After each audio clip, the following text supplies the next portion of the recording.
Everyone welcome back to my channel. आज मैं आप लोगों के लिए हैप्पीनेस ड्रामा की एपिसोड नंबर 5 की स्टोरी एक्सप्लेनेशन लेकर आई हूँ। तुम घर लौटती है तब सियोन अपनी मॉम को कॉल कर रही थी पर फ़ोन नहीं लग रहा था। तब सेबुम बेसबॉल का बैट निकालती थी तो सियोन पूछता है क्या हुआ है क्या नीचे। मॉम की फ़ोन नहीं लग रहा है पर सेबुम बोलता है नेटवर्क तो नहीं है, जब आ जाएगा तब बात कर लेना, घर में रहो टीवी देखो, कोई आए तो दरवाज़ा मत खोलना। सियोन बोलती है नहीं चल रहा है टीवी। तो वो देखती है सच में टीवी नहीं चल रहा है और उसमें लिखा हुआ है कि जहाँ हो वहीं रहो, मदद का इंतजार करो। नीचे कांच में पेपर लगा लेते हैं ताकि बाहर वाले को ना दिख पाएंगे। जिम मैनेजर दरवाजे के पास सामान ला के रखती थी क्योंकि ताकि कोई खोल नहीं पाएगा। इहुन बोलता है तुम रेस्ट करो जाके, और जंगुक को बोलता है गन लेके उसे उसके ऊपर नजर रखो। देखता है पूरा शांति था। ओल्ड लेडी के घाव में खुजली हो रही थी तो वो उसके बेटे को पूछता है क्या 8% डिजीज होने में धड़कनें तेज हो जाती है और घाव गर्म लगता है। तो उसकी बेटा बोलता है सब बुढ़ापे का असर है, सब बुढ़ापे का असर है। न्यूज़पेपर में काम करने वाली वही लड़की और उसके भाई दोनों झगड़ रहे थे और उसके भाई बोल रहा था कि इन्फेक्टियस डिजीज हो गया है, देखे हो आंखें अजीब हो गई है और वाइट हो गए हैं। तब डोंगयून आके पूछता है क्या तुम्हारा नेट नहीं चल रहा है क्या। सब नीचे जाके देखते हैं पेपर चिपकाया हुआ है। तो जंगकुक बोलता है सब जिम में है, वहां जाओ। कांच में खून हाथ का छापा हुआ देखते हैं। तब ईहुन बोलता है लोग बीमार बन गए थे। एक लेडी भी बोलती है हाँ मैंने भी देखी है। तो ओल्ड मैन बोलता है बहुत गर्म लग रहा है, चलो दरवाजा खोल देते हैं। तो ईहुन मना करता है पर वो लोग नहीं मान रहे थे। तब सेबुम आता और दरवाजा खोल देती है, बोलती है जिसको जाना है जाओ, अब कोई नहीं जाता। सब चुप हो जाते हैं तो दरवाजा बंद कर देती है। अब डॉक्टर लॉयर के पास जाके केस के बारे में बताता है तो वो पूछता है कुछ एविडेंस है क्या। तो डॉक्टर बोलता है कि आपको लगता है मैंने ऐसे किया है, मैं मेरी वाइफ को मार सकता हूँ क्या। कहता है वो बात तो कोर्ट फैसला करेगा। तब मैनेजर कुछ ऐसी काम करती है तो मान जाती है। मास्क वाला लड़का आके बोलता है जिम में बुलाए हैं। तब सेबुम और ईहुन पूरा बिल्डिंग को चेक कर रहे थे, काश कोई रह गया होगा ये सोच के। ईहुन पूछता है कहाँ गए हैं ये लोग सब। वो बोलती है थोड़ी देर बाद ये लोग सब शांत हो जाते हैं तो चले गए हैं कि कहाँ। सिक्योरिटी अपना खुद का चेहरा देख के बोल रहा था मैंने कुछ नहीं किया था, मैंने कुछ नहीं किया था। जीसो टेसो को बोलते हैं कि ड्रग डीलर ने खुद को अंदर बंद कर दिए हैं। तो म्यूजिक लाइट ऑफ करके सुनते हैं कि अंदर से एसी वाली आवाज़ आ रही थी। तो टेसुक बोलता है बिल्डिंग को बंद कर दो, मतलब लॉकडाउन कर दो। डॉक्टर पैसा निकाल रहा था तब मैनेजर को बोलता है अगर तुम्हें भी चाहिए तो ले जाओ वहाँ से। तो वो बोलती है क्या तुम्हारा मूड आज बहुत अच्छा है लगता है। तो डॉक्टर बोलता है हम लोग बाहर नहीं जा सकते हैं लॉकडाउन की वजह से, इसका मतलब मैं जेल भी नहीं जा पाऊंगी। बोलता है सिर्फ इंजाम हटाना है मेरे ऊपर से, पुलिस उसका मुंह बंद रखेगी तो टेंशन नहीं है। बाहर लिफ्ट बंद था तो इसीलिए लॉयर और उसकी वाइफ सीढ़ीज की मदद से जाते हैं। खून का निशान देख के वो ओल्ड लेडी डर जाती है। तब जिम में इकट्ठा होते हैं तो होम क्लीनिंग वाले पूछते हैं क्या सच में बाहर ये सब बीमारी फैल गया है। तो जोंगुक बोलता है हाँ बहुत लोग देखे हैं। तो लॉयर पूछता है किसने देखा है। तो वो लोग हाथ उठाते हैं जो देखे थे। तो बोलता है क्या आप ऊपर की फ्लोर से है क्या, क्योंकि फ्री में रहने वाले हो सकता है अफवाह फैला रहे होंगे। तो गुस्सा होके अपने अपने में झगड़ा करना शुरू कर देते हैं। तब डॉक्टर बोलता है जो बाहर जाके पता करेगा उसे मैं पैसा दूंगा, $300 दूंगा। तो सब मान जाते हैं और हाथ उठाते हैं। मैनेजर ईहुन और सेबुम को पूछती है क्या मैं लिफ्ट चालू कर दूं। तो ईहुन बोलता है हाँ कर दो। तो सेबुम बोलती है मैं होती तो नहीं करती, क्योंकि अगर लिफ्ट में कोई इन्फेक्टियस पेशेंट होगा तो भागने का कोई रास्ता नहीं होगा। ईहुन डॉक्टर को बोलता है तुम्हें घर में रहने के लिए बोला था ना, तो तुम बाहर क्यों हो। तो बोलता है क्यों मैं घर रहूं। लॉयर बोलता है बिना वारंट में अरेस्ट करने वाले को 2 दिन रख के छोड़ देते हैं। तो ईहुन बोलता है क्या सबको पता है कि ये मर्डरर है। तो सब देखते हैं। तो बोलता है मैं क्यों मेरी वाइफ को मारूंगी। बोलता है लॉकडाउन है इसलिए यहाँ हूँ। सेबुम बोलती है साथ पे कुछ लगा है, ये बोल के उसे ऐसे पकड़ के बोलती है अभी जिसके साथ हो अगर उसे हाथ लगाओगे ना तो मार दूंगी। जंगकुक बोलता है कि डॉक्टर ने लोगों को बोला है जो बाहर जाएंगे वो उसे पैसे देगा, तो मान गए हैं। डॉक्टर लॉयर से पूछता है तुम क्यों नहीं जाना चाहती हो? तो बोलता है मैं खुद कमाता हूँ तो मैं नहीं जाना चाहूँ। तो बोलता है $100 दूंगा तो भी नहीं जाओगी क्या? उसकी वाइफ बोलती है तुम्हारे पास है तुम्हारे पास रखो। सेबम और ईह्यून मिलके जिम मैनेजर को पूछते हैं सुबह कहाँ गए थे तुम? तो बोलता है गाड़ी में कुछ काम था इसीलिए गया था। तो सेबम से वो नज़र नहीं मिलाता है। तो सेबम पूछती है कुछ तो छुपा रही हो ना? तो बोलते हैं हाँ पर तुम लोगों से कोई रिलेशन नहीं है उस बातों का। तो यून सीसीटीवी फुटेज उसे दिखा के बोलता है तुमने पानी पिया था ना? तो वो बोलता है बिना पानी के मैं कैसे रहूंगी? फिर उसे हथकड़ी लगा के नेल कटर दे के चले जाते हैं।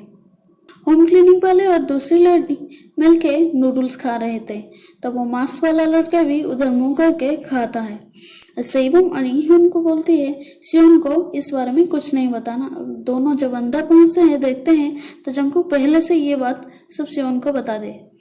तो सेबम उसे समझा के टेंशन फ्री करवाती है। मीटिंग में सबको बताती है कि ये डिजीज से इन्फेक्टेड लोगों को डायरेक्ट वायरस ब्रेन को अटैक करता है और बताती है कि 3 तरीके से ये बीमारी फैल रही है, काटने से, नोचने से और दवा लेने से।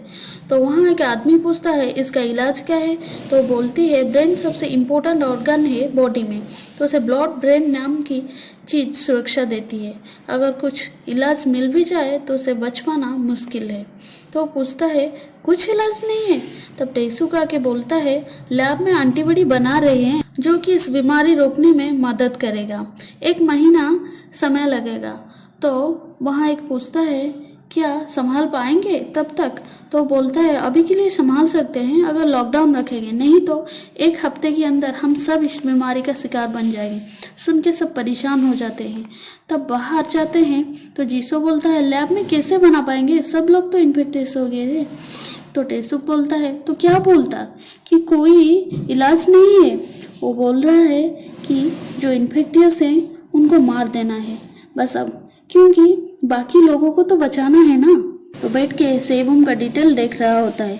सेबम उठ के देखती है कि ईह्यून बेसबॉल का सामान ले रहा था। तो बोलता है पुलिस हूँ मैं, उन लोगों को अकेले कैसे छोड़ दूँ? तो सेबम बोलती है तुम पहले अपने जान तो बचा लो। तो जाना चाहता था तब सेबम उसे रोकती है, बोलती है अगर जाना है तो मेरे ऊपर जाके दिखाओ। तो नीचे डॉक्टर सबको पैसा देती है। तब सेबम बोलती है मैं भी जाऊंगी, मुझे भी दो। ईह्यून पैसा नहीं लेता है, बोलता है रिश्वत नहीं ले सकता। रूम से घूरती है। वो लोग कुछ कुछ पकड़ के बाहर निकलते हैं। तब पीछे से आवाज़ आ रही थी। तो देखते हैं कि पीछे डोंगयुन रहता है जो कि वीडियो करने के लिए आया था। जब गेट के पास पहुंचते हैं तो देखते हैं कि वही सिक्योरिटी और कुछ लोग वहाँ खड़े हैं। जब पूछते हैं तुम्हें भी तो बीमारी हुआ था ना? तो बोलता है नहीं तो। होम क्लीनिंग वाला वहाँ देख रहा था तब उसका माथे पर कुछ खून लग जाता है। तब ईह्यून बोलता है तुम लोग यहीं इंतजार करो, हम सुपरमार्केट जाते हैं। बिल्डिंग का रिप्रेजेंटेटिव जिम मैनेजर को पूछता है क्या तुम सच में ये दवाई लिए थे, वो डिजीज हुआ है? तो बोलता है नहीं मैंने नहीं लिया। तो वहाँ से जाती है। तब वो लिफ्ट में जाने की सोच रही थी। तब उसे याद आती है सेबम की बात। तो सीढ़ी में जाने की ले बढ़ता है। तब एक आदमी को वहाँ दरवाजे के पास खड़ा हुआ देखता है। उसका नाखून में खून लगा था और गर्दन में पट्टी लगा हुआ था। तो ईह्यून का बात याद आती है, वो मीटिंग में बोल रहा था। तो बोलती है प्यास लग रहा है। तो उसके सामने पानी गिराती है तो प्यास के मारे देखती रहती है। तब वो अचानक से आ जाती है। देख के बिल्डिंग मैनेजर डर जाती है। अब सब मिल के सामान खरीद रहे थे। तब काउंटर में कोई नहीं था। तो ईह्यून बोलता है पैसे किसे दें? तो सेबम बोलती है बड़े सच्चे बन रहे हो तुम। देखते हैं कि वहाँ कोई नहीं था और वहीं पे काम करने वाली लड़की डर के मारे छुप के बैठी थी। तब खून की छींटा देख के सब लोग डर जाते हैं और वहाँ से भाग जाते हैं। पर डोंगयुन वो खून की छींटे के पीछे पीछे वीडियो फुटेज कर करके चल रहा था। तब देखता है कि एक लड़की दूसरे लड़की का खून चूस रही थी। तब उसमें से एक बंदा उसकी तरफ बढ़ता है। तो वो मास्क वाला आके डोंगयुन को छुपा देता है। होम क्लीनिंग वाले आके वो सब बातें ईह्यून को बता देते हैं। तब वो लोग पैसे नहीं दिए थे इसलिए सायरन बजती है। तब वो दोनों भागते हैं और वो इन्फेक्टियस लोग उनके पीछे पीछे भागते हैं। जब सेबुम शटर बंद कर रही थी तो ईहुन बोलता है कुछ लोग रह गए हैं, मैं जाके उन्हें ले आता हूँ। तो सेबुम बोलती है साथ मिलकर चलते हैं। तब मास्क वाला लड़का आ जाता है और डोंगयून भी आ जाता है। लोग आग जाते हैं तो वो शटर गिरा देते हैं। तब बीमार के लोग शटर के दूसरे तरफ रह जाते हैं और उन लोगों को देख के सब डर के मारे कांप रहे थे। फिर वो लोग वहाँ से चले जाते हैं। मैनेजर बाहर देख रही थी कि कोई है कि नहीं। तब डॉक्टर आ जाता है, उसे देख के वो बोलती है जब तक मुझे यकीन नहीं हो जाता तब तक मैं दरवाज़ा नहीं खोलूँगी। तब सब सामान लेके दूसरी तरफ आ जाते हैं। वो बोलते हैं दरवाज़ा खोलो। तब होम क्लीनिंग वाला जाके बोलता है खोलो दरवाज़ा, तो नहीं खोलती है। बोलता है नहीं, मैं नहीं खोलूँगी। तो वो लोग मिल के झगड़ रहे थे दरवाज़ा खोलने के लिए। तब डॉक्टर इस चीज़ का मज़ा लेने के लिए रिकॉर्डिंग चालू कर देता है जिसमें वो अपनी वाइफ की रिकॉर्डिंग किया था। तो ये आवाज़ सुन के सब बहुत डर जाते हैं और यही नहीं खोलते हैं। तो बाहर खड़े लोग बहुत डरे हुए थे क्योंकि कब कोई हमला कर दे ये सोच के। तब जंगूक आता है और डॉक्टर से मोबाइल ले जाता है, फिर बंद करने के लिए सोचता है पर मोबाइल लॉक होने की वजह से बंद नहीं कर पाता है। सियोन आके दरवाज़ा खोल देती है तो होम क्लीनिंग वाला पहले आके मैनेजर का गला दबाती है गुस्से से क्योंकि वो नहीं खोल रहा था इसलिए। तो मोबाइल बंद नहीं हो रहा था इसलिए देख के ईहुन उसे तोड़ देता है। डॉक्टर को बहुत अफसोस हो रही थी कि वो पूरा मज़ा नहीं ले पाया उस तमाशे का। तब ईहुन आके एक खून लगा हुआ हाथ डॉक्टर से मुंह पे रगड़ता है तो डर के मारे चिल्लाता है और बोलता है ये खून बाहर से है क्योंकि वो बहुत गुस्सा था। तब सेबुम आके उसे शांत करवाती है और उसे गला लगा के बोलती है ही होते तो हम सब ये बीमारी का शिकार बन जाते। बाहर सब लोग आंदोलन कर रहे थे कि लॉकडाउन बंद कर दो। ये सब टेसुक देख रहा था। तब जीसो उसे कॉल करके बताती है एक पेशेंट सोसाइटी के बाहर से है। टेसुक बोलता है उसे छोड़ दो वहाँ ताकि आंदोलनकारी हो तो कोई तो पता चले, पर ध्यान देना है किसी को ना काटे। इससे हमें और थोड़ी बहुत समय भी मिल जाएगा मेडिसिन बनाने के लिए। और यही एपिसोड ख़त्म होती है। Thank you.